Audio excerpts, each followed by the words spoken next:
स्वागत करता हूं मैं ओमराज सरदार आप सभी का आवाज़ इंडिया के उसी बहुचर शो में जिसका नाम है आवाज़ आप।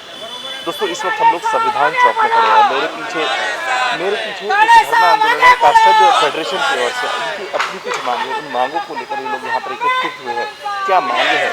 पदोन्नति जो प्रमोशंस होता है, प्रमोशंस को लेकर इनकी कुछ मांगे। पिछले कई सालों से प्रमोशन नहीं है। जब से सरकार बनी तब से प्रमोशन के ऊपर काफ़ी तहत में काफ़ी परसेंटेज में प्रमोशन के ऊपर ये सरकार ध्यान नहीं दे रही। उसी के विरोध में इस लोग यहाँ पर धरना प्रदर्शन कर रहे हैं। एक दिन का धरना आंदोलन है। आइए इनसे बातचीत करते हैं, उनसे जानते हैं कि किन किन मांगों को लेकर ये लोग यहाँ पर उपस्थित हुए हैं। आवाज दो, आवाज दो, हमारी मांगे पूरी करो, हमारी मांगे पूरी करो, हमारी मांगे पूरी करो। कर्मचाऱ्यांना न्याय, कर्मचाऱ्यांना न्याय, कर्मचाऱ्यांना न्याय। महाराष्ट्र राज्य कास्ट कर्मचारी कल्याण महासंघ की ओर से आज इस संविधान चौक में धरने आंदोलन का आयोजन किया है। इसमें 2-3 बातें जो है सरकार के विरोध में भी है और डिप्टी डायरेक्टर हेल्थ इनके बारे में भी है। डिप्टी डायरेक्टर हेल्थ में जो अभी आपने सुना है कि एक मरे हुए कर्मचारियों को पदोन्नत किया जाता है। ये कास्ट ट्राइब का ही ये है कि कास्ट ट्राइब ने आंदोलन छेड़ा था, उसकी दहशत तो उनके ऊपर हो गई, तो आनंद फानंद में पदोन्नति देने के लिए उन्होंने मृत व्यक्ति को भी पदोन्नत करवा दिया है। 150 कर्मचारी 10 साल से पदोन्नति के इसमें इंतज़ार में थे, लेकिन दिया नहीं। एक व्यक्ति को अब तक दिया था। तो ये लोग जो है, और वो भी मरा हुआ है।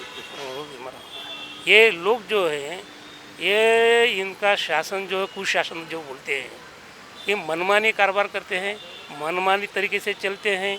इनके पास ना कौन सा रोस्टर है, इनके पास ना कौन सी बिंदु नामावली है। यही सरकार का हाल भी है। सरकार ने आपने देखा है कि ये सरकार महाविकास आघाड़ी सरकार जब से आई है, ये पहले तो अपन कहते थे कि मनुवादी सरकार है, लेकिन ये तो महामनुवादी सरकार निकली है। ये सरकार ने बहुजनों के खिलाफ षड्यंत्र किया है।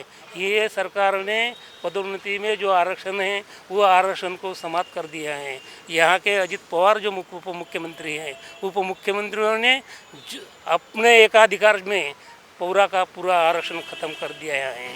ये कहाँ का इंसाफ है? संविधान के विरोध में काम कर रही है ये सरकार अपनी मनमाने ढंग से चल रही है। इसका विरोध हम कर रहे हैं। इसलिए हमने सुप्रीम कोर्ट की तरफ से उनको नोटिस भेजा है कि आपने ये 7 में 21 का जो GR निकाला है वो गलत है, बेकायदेशीर है, असंवैधानिक है। तो सरकार को तो जवाब देना ही पड़ेगा। ये जो बातें हैं बहुत सारी है कि ये सरकार ये जो है मागास वर्गीयों के खिलाफ कार्यरत हैं। 4.5 लाख भर्ती का अनुशेष है, भरा नहीं जा रहा है। कितने साल से 10 साल से पूरे भर्ती बंद है। हजारों लाखों इंजीनियर डॉक्टर आ रहे हैं, लेकिन उनको नौकरियां नहीं हैं। कहाँ करेंगे ये लोग? कल जाके अगर ये लोग रास्ते पे उतरे, किसी के ऊपर अगर ये जब काटेंगे तो इसकी जिम्मेदारी कौन है? सामाजिक ढांचा पूरा टूट रहा है और एक सामाजिक ढांचा तोड़ने का काम ये अनपढ़ गंवार सरकार है। तो ये अनपढ़ गंवार सरकार को सबक सिखाना है। तो भाइयों और बहनों, मैं पूरे महाराष्ट्र के लोगों को ऐलान करता हूँ, आह्वान करता हूँ कि ऐसी सरकार को बदलना चाहिए। ये सरकार जो हमारी नहीं है, हमारे वोट के ऊपर, हमारे ऊपर ये राज करने वाली ऐसी सरकार को बदलना चाहिए। जब तक हम अपने वोट का पावर का इस्तेमाल बराबर नहीं करेंगे, ये लोग हमारे ऊपर हावी रहेंगे। और ये हावी, बाबा साहब ने कहा था, अगर अन्याय सहना गलत है तो अन्याय करना जितना गलत है उतना अन्याय सहना भी गलत है। तो हम अपने वोट का पावर बराबर नहीं करते हैं, इसलिए अपन अन्याय सहन कर रहे हैं। इसलिए बदल डालो ये सरकार, वो ताकत पैदा करो कि हम भी सत्ता के ऊपर बैठ सकते हैं। ये चाबी हमारे पास है, उसका सही इस्तेमाल करो। जय भीम। छत्रपती शिवाजी महाराजांना तद्वतच डॉक्टर बाबासाहेब आंबेडकरांना नतमस्तक होऊन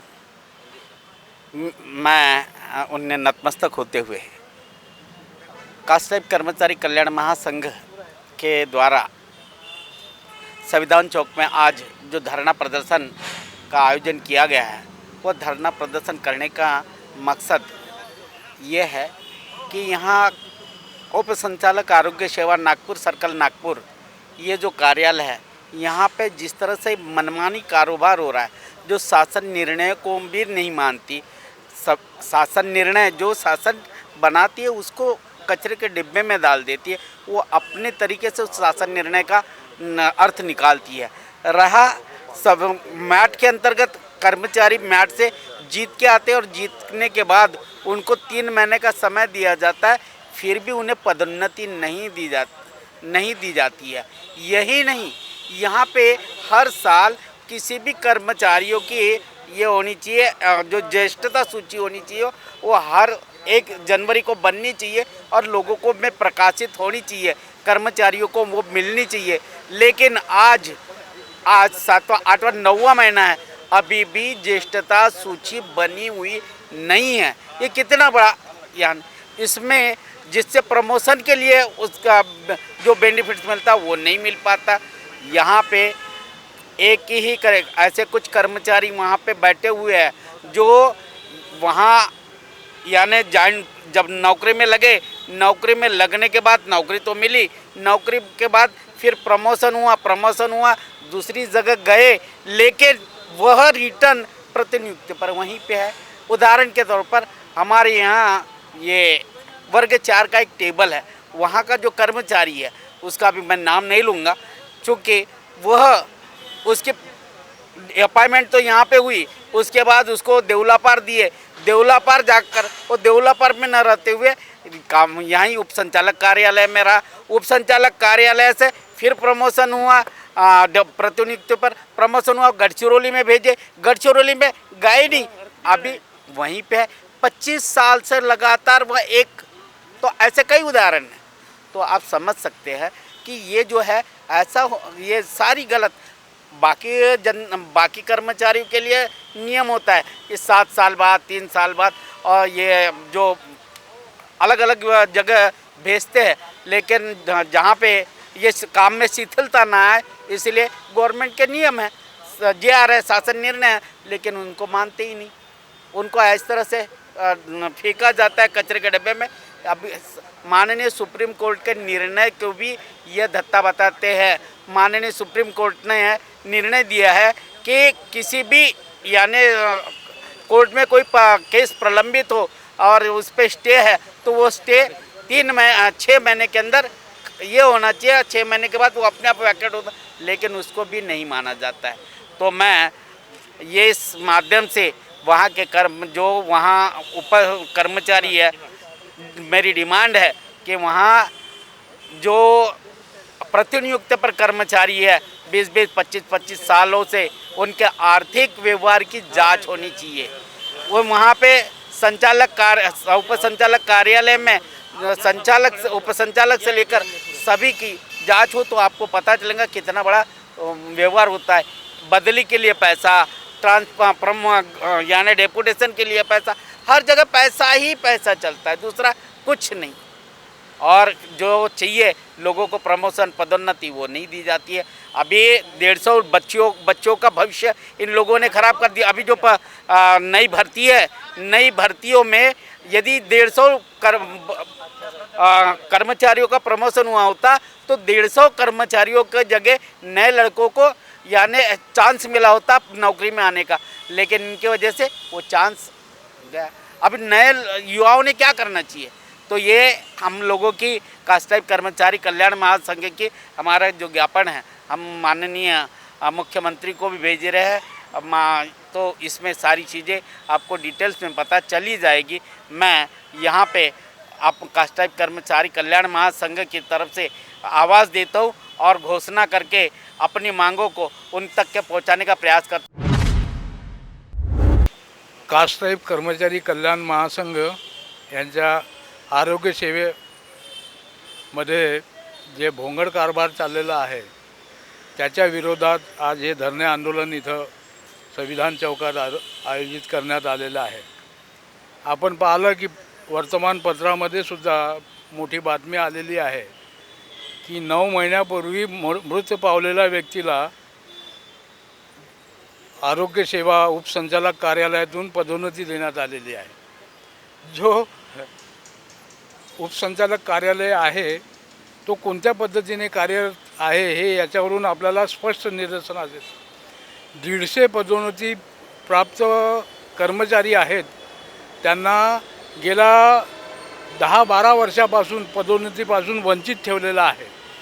त्यांच्या काही लोक आता सेवानिवृत्तीवर आलेले आहेत, सेवानिवृत्ती झालेले आहेत, परंतु त्यांना पाहिजे ते पदोन्नती अजून देण्यात आलेली नाही आहे। शासनाच्या वेळोवेळी अत्यावश्यक सेवा जी आरोग्य सेवा आहे त्या अत्यावश्यक सेवेमध्ये मोडते आणि त्याला शासनाने भरती व बढती देण्याकरता जे शासन निर्णय आहे ते वेगळे दिलेले आहेत।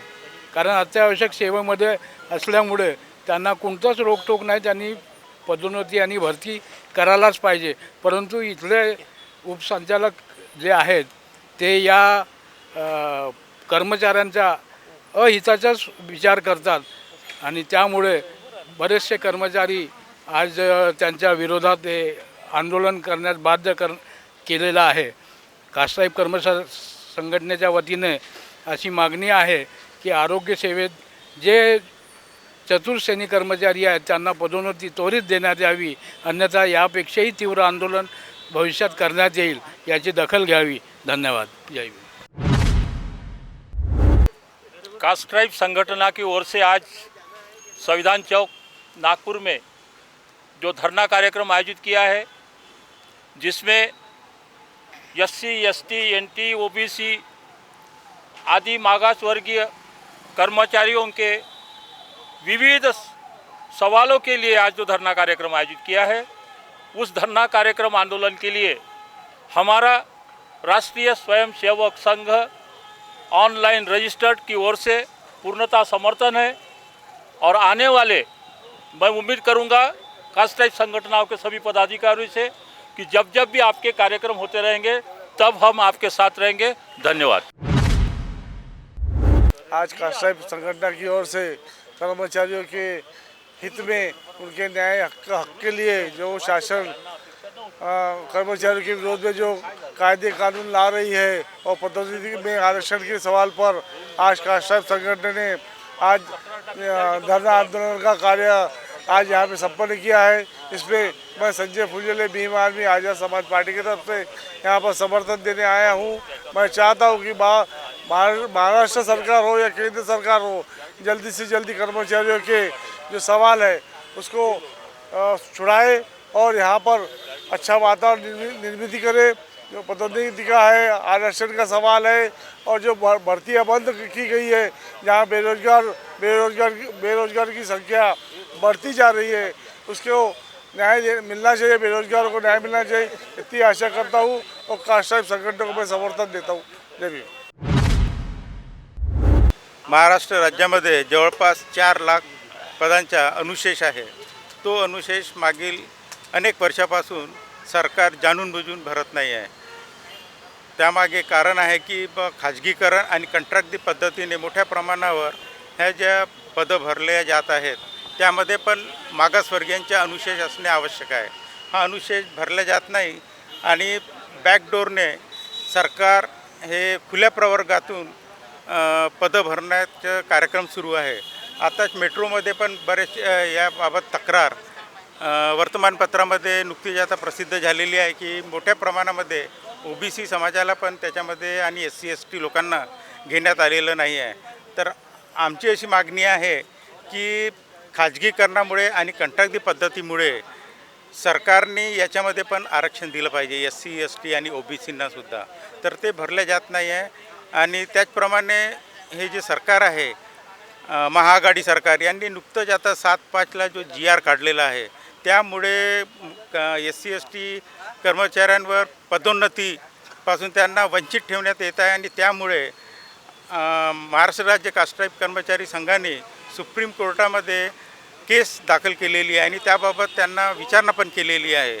तर या सगळ्यामागे सरकार महाविकास आघाडीच्या जाणून बुजून त्यांचा असा डाव आहे की मागासवर्गीयांना सरकारी नोकरीपासून वंचित करण्यात यावं आणि 50-60 वर्षाच्या अगोदर या समाजाची जी स्थिती होती ती स्थिती पुन्हा त्यांना यावी अशी त्यांची मनापासून इच्छा दिसत आहे. त्यामुळे ह्या समाजापुढे पण प्रश्न आलेला आहे की बा आता येणाऱ्या निवडणुकीमध्ये कोणाला मतदान करावं, कारण की कुठलीही पार्टी ही मागासवर्गीयांना काही सपोर्ट करत नाही आहे. तर याबद्दल पण आम्ही विचार करत आहोत की बा आता कुणाला निवडून द्यावं की जेणेकरून ते मागासवर्गीयांचे प्रश्न पार्लमेंटमध्ये विधानसभेमध्ये आमचे पूर्ण करतील. सरकारचे लक्ष जे आहे स्वास्थ्य, एज्युकेशन आणि बेकारीकडे बिलकुल दुर्लक्ष होत आहे. आज बघा की सगळे मॉल्स वगैरे सगळे कार्यालय 100% सुरू आहेत, पण अजूनपर्यंत त्यांनी सरकारी शाळा, प्रायव्हेट शाळा बंद केलेल्या आहेत. अजूनही मुलं शाळेपासून वंचित आहेत, घरी आहेत. तर यामागे पण सरकारच्या मला असं वाटतं डाव आहे की ह्या लहान मुलांनी आणि मागासवर्गीयांनी शिक्षण घेऊ नये, त्यांना वंचित करावं, असा मला एकंदरीत यामागे सरकारचाच डाव वाटत आहे. तर याकरता सरकारने पुढे येऊन शाळा पुन्हा आता सुरू कराव्यात. आणि स्वास्थ्याच्या बाबतीत पण तसंच आहे की बरेचदा आता पेपरमध्ये बातम्या वाचण्यात आलेल्या आहेत की मेयोमध्ये, मेडिकलमध्ये, डागामध्ये कुठल्याही प्रकारचे औषधं नाहीत. बरेचदा त्या ठिकाणी CT scan machine, MRI machine ह्या नेहमी बंद असतात. तर याकडे सरकारचं बिलकुल दुर्लक्ष आहे. प्राथमिक आरोग्य केंद्र आहेत, तिथे डॉक्टर्स नाहीत, नर्सेस नाही, मेडिसिन्स नाही. तर याच्या पाठीमागे मला वाटते सरकारचा हात असला पाहिजे. नेहमी सांगतात की बा आमच्याकडे पैसा नाही, पण हे पैसा नाही, पैसा सरकारकडे आहे, मेट्रोकरता पैसा आहे, पण सरकारकडे शिक्षणाकरता आणि स्वास्थ्य विभागाकरिता पैसा नाही का, याचा हा एक प्रश्न निर्माण होतो. त्याचप्रमाणे सरकारने मला असं वाटतं की जे सरकारी हॉस्पिटल्स आहेत तिथे जे वैद्यकीय अधिकारी आहेत त्यांना जेनेरिक औषध लिहिण्याबद्दल त्यांनी बाध्य करावं. कारण की जेनेरिक औषध आणि हे जे बाकीचे जे ब्रँडेड औषध आहेत याच्यामध्ये खूप मोठी दरी आहे. ब्रँडेड औषध जे आहे ते 100 रुपयाला मिळत असेल, तेच औषध जेनेरिकमध्ये आपल्याला फक्त जेमतेम 10 रुपयाला मिळते. तर सरकार याच्यापुढे याकडे लक्ष का देत नाही? तर मला असं वाटतं की सरकारच्या याच्यामध्ये मोठा म्हणजे भ्रष्टाचार आहे. कारण की ह्या ज्या मोठमोठ्या कंपन्या आहेत, सिप्लासारख्या, सन फार्मासारख्या ज्या कंपन्या आहेत, तर यांना सरकारचं प्रोटेक्शन आहे. सरकारला याच्याकडून मला वाटते मोठा फंड मिळत आहे आणि त्याच्यामुळे सरकार ह्या स्टेप घ्यायला तयार नाहीत आणि गरीब लोकांना स्वस्त औषध जे आहे ते द्यायला तयार नाहीत. तर आमची अशी एक मागणी आहे की सरकारी हॉस्पिटल जेवढे काही आहेत, प्राथमिक आरोग्य केंद्र आहे, त्या ठिकाणी सरकारचे वैद्यकीय अधिकारी आहेत, तर त्यांना म्हणजे डायरेक्शन्स द्यावे की पेशंटला त्यांनी जेनेरिक औषध लिहून द्यावं. त्यातल्या त्यांना जेनेरिक औषध जे आहे त्याबद्दलचे जे स्टोर्स आहेत, मेडिकल स्टोर्स आहेत, तर ते मेडिकल मेयोमध्ये त्या परिसरामध्येच उघडावे, जेणेकरून त्यांना लोकांना तिथल्या तिथे औषधं मिळेल. कुछ इस तरह की मांगों को लेकर आज का ये धरना प्रदर्शन है। दोस्तों वक्त चला यहाँ पर रोकने का, तो रुकते यहीं मिलते हैं अगले एपिसोड में। जुड़े रहिए आवाज़ इंडिया के साथ। तब तक घर पर रहे, सुरक्षित रहे, स्वस्थ रहे।